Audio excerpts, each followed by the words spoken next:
मध्य प्रदेश के भोपाल में 1 सितंबर को मुख्यमंत्री डॉक्टर मोहन यादव वैदिक घड़ी और आधुनिक ऐप का लोकार्पण करेंगे। यह अनावरण मुख्यमंत्री निवास पर होगा, जहां छात्र छात्राओं के साथ युवा संवाद कार्यक्रम भी आयोजित किया जाएगा। इससे पहले शौर्य स्मारक से बाइक रैली को मुख्यमंत्री हरी झंडी दिखाएंगे और एलएलबी कॉलेज से छात्र पैदल मार्च कर सीएम हाउस पहुंचेंगे। प्रधानमंत्री नरेंद्र मोदी ने 1 साल पहले वैदिक घड़ी का उद्घाटन किया था, जिसकी पहली घड़ी उज्जैन में स्थापित की गई थी। नए ऐप में 7000 सालों से अधिक का वैदिक पंचांग, तिथि, योग, नक्षत्र, व्रत आदि की जानकारी होगी। यह ऐप वैदिक समय, मुहूर्त, जीएमटी, आईएसटी, तापमान और मौसम की जानकारी सटीक रूप से देगा। इसमें 189 से ज्यादा भाषाओं का विकल्प भी उपलब्ध रहेगा। इस पहल का उद्देश्य संस्कृति और विज्ञान के समन्वय को जन जन तक पहुंचाना है।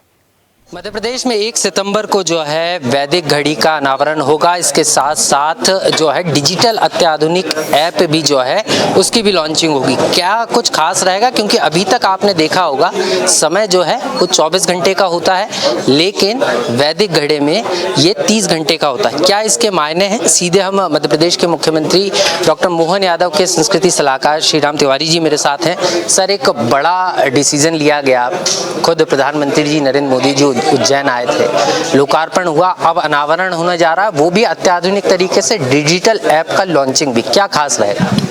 देखिए कि जो उज्जैन में जो लोकार्पण हुआ, या जो कालगणना की, भारतीय कालगणना की जो परंपरा है वो थोड़ी बारीक है, तो उसमें एक तरह से मैनुअली करना बहुत कठिन था, है ना।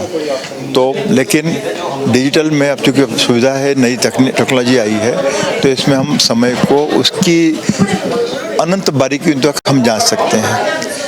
तो जैसे कहा कि जैसे सेकंड के 1000वें हिस्से के आगे भी हम उसको आकलन कर सकते हैं, और हमने करने का प्रयास भी किया है। तो वही है, या फिर जो मुहूर्त हमारे यहाँ जो हैं वो 48 मिनट के आसपास के हैं, और 30 मुहूर्तों में हमारा सूर्योदय से सूर्यास्त और सूर्यास्त से सूर्योदय का जो क्रम है उसमें हम उसको देख समझ सकते हैं। तो एक तो पहली बात ये कि हम समय की जो विभाजन है उसको बहुत बड़े अर्थों में कर सकते हैं, जिसमें सामान्यतः उसका इस्तेमाल सिर्फ नासा जैसी जो वैज्ञानिक संस्थाएं हैं, इसरो जैसी वैज्ञानिक संस्थाएं वही करती हैं। तो यह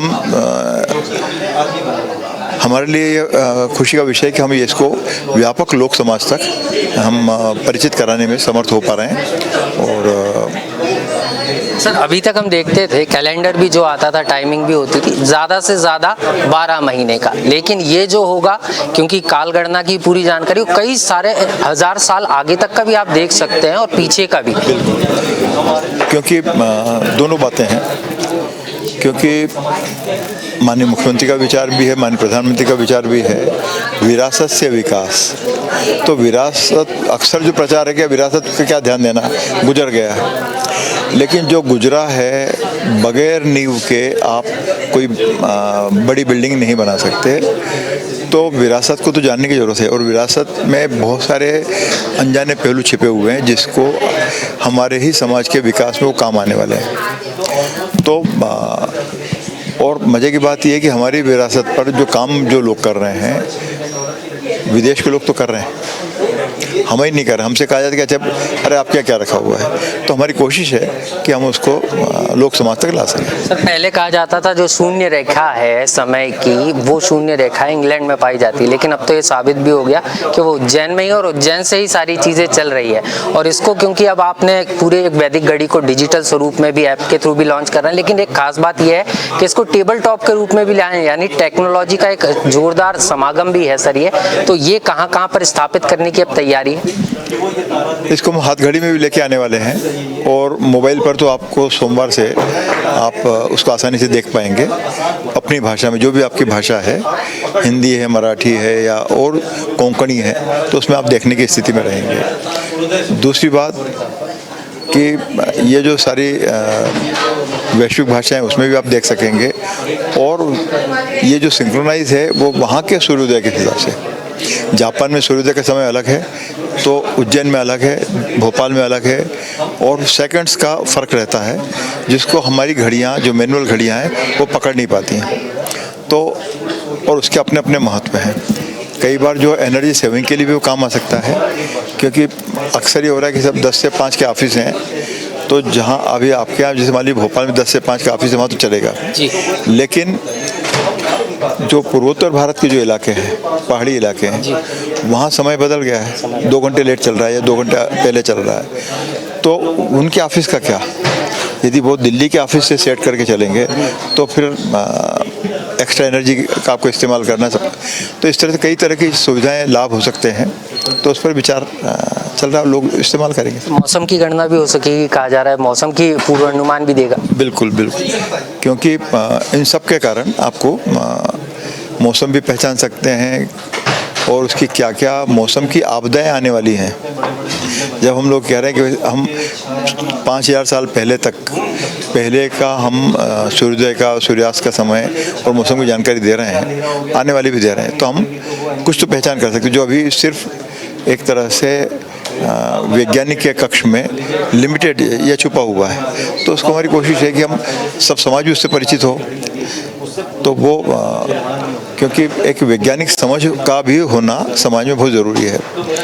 तो हमारा विश्वास है कि वैदिक घड़ी के माध्यम से एक साइंटिफिक टेम्पर भी बन पाएगा। सर, आखिरी सवाल, एक टेबल टॉप घड़ी भी वैदिक तैयार की गई है, इनको कहाँ कहाँ स्थापित किया जाएगा? और जैसे कि आप बता भी रहे थे कि विधानसभा वल्लभ भवन में भी जो है ऐसी घड़ियाँ लगाई जाएंगी। जी, तो विधानसभा में या वल्लभ भवन में, क्योंकि ये एक तरह के आइकनिक स्थान है ना, राजभवन भी है, तो यहाँ लगने से समाज को एक तरह से प्रेरणा मिलती है और एक आकर्षण क्रिएट होता है। इसके अलावा जो टेबल टॉप घड़ियाँ हैं, जैसे अभी माननीय मुख्यमंत्री जी ने देश के जो केंद्रीय मंत्री हैं और जो मुख्यमंत्री हैं उनको भी देना शुरू का आरम्भ किया है, और हमारी कोशिश होगी, माननीय मुख्यमंत्री जी का प्रयास रहेगा कि वो जो विदेशी दूतावास हैं, उनके राजदूत हैं, उनको भी हम दें, और जो राज्य के अतिथि हैं उनको भी दें। तो एक तो ये तरह का भद्र समाज का विषय है, लेकिन लोक समाज के लिए हमने तत्काल ऐप का किया कि भाई आपको खर्चा कुछ नहीं करना है, आपके लिए मोबाइल, और आजकल तो मोबाइल जो है मेरा ख्याल है, और स्मार्टफोन बहुत माने सभी स्तरों के लोगों के पास है। तो sir, play store, Apple store पर भी उपलब्ध रहेगी निःशुल्क? बिल्कुल निःशुल्क। बहुत बहुत शुक्रिया सर हमसे बात करने के लिए। तो मध्य प्रदेश के मुख्यमंत्री डॉक्टर मोहन यादव के संस्कृति सलाहकार हैं श्री राम तिवारी, जो साफ तौर पर बता रहे हैं कि वैदिक घड़ी अब डिजिटली भी उपलब्ध रहेगी, वो भी निःशुल्क, और इससे काल गणना और आने वाले समय का जो पंचांग है वो भी आसानी से जो है लोग देख सकेंगे। देखते रहिए स्वदेश न्यूज। अगर आप इस वीडियो को सोशल मीडिया हैंडल फेसबुक या इंस्टाग्राम पर देख रहे हैं तो हमें फॉलो करें, अगर यूट्यूब पर देख रहे हैं तो सब्सक्राइब करें और बेल आइकन दबाना ना भूलें।